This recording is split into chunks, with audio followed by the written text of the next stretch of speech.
মেহজাবিনকে নিয়ে মিষ্টি বার্তা দিলেন আদনান আল রাজীব। ছোট পর্দার জনপ্রিয় অভিনেত্রী মেহজাবিন চৌধুরী। সম্প্রতি তিনি সেরা অভিনেত্রীর পুরস্কার পেয়েছেন। বিয়ের পর এত সুখবর পেয়ে বেশ আনন্দিত তিনি। এবার তাকে নিয়ে মিষ্টি বার্তা দিলেন তার স্বামী নির্মাতা আদনান আল রাজীব। দীর্ঘ সম্পর্কের পর নির্মাতা আদনান আল রাজীবকে বিয়ে করেছেন মেহজাবিন। নির্মাতা আদনান আল রাজীব নিজের সিনেমা আলীর প্রদর্শনী নিয়ে ফ্রান্সের কান চলচ্চিত্র উৎসবে গিয়েছিলেন। সেরা অভিনেত্রীর পুরস্কার পেয়ে স্বামীকে মিস করেছেন তিনি। পুরস্কার হাতে নিয়ে মেহজাবিন জানান, আমার মনে হয় বিয়ের পর আমার ভাগ্য খুলে গেছে। এবার আদনান আল রাজীব এক পোস্ট দিয়ে মেহজাবিনের একগুচ্ছ ছবি ভক্ত অনুরাগীদের মাঝে শেয়ার করেছেন, যেখানে ক্যাপশনে লিখেছেন, মেহজাবিন আমার হৃদয়ে রয়েছে। শেয়ার করা ছবিতে দেখা যায় প্যারিসের রাস্তায় মিষ্টি হাসিতে ক্যামেরাবন্দী হয়েছেন মেহজাবিন। মিষ্টি হাসির সঙ্গে চোখের চাহনি যেন ভক্তদের নজর কেড়েছে। কমেন্ট বক্সে অভিনেত্রীর বেশ প্রশংসা করতে দেখা গেছে।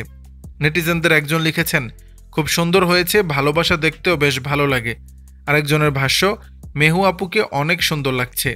দর্শক, বিষয়টি নিয়ে আপনাদের মতামত জানাবেন নিচের কমেন্ট বক্সে।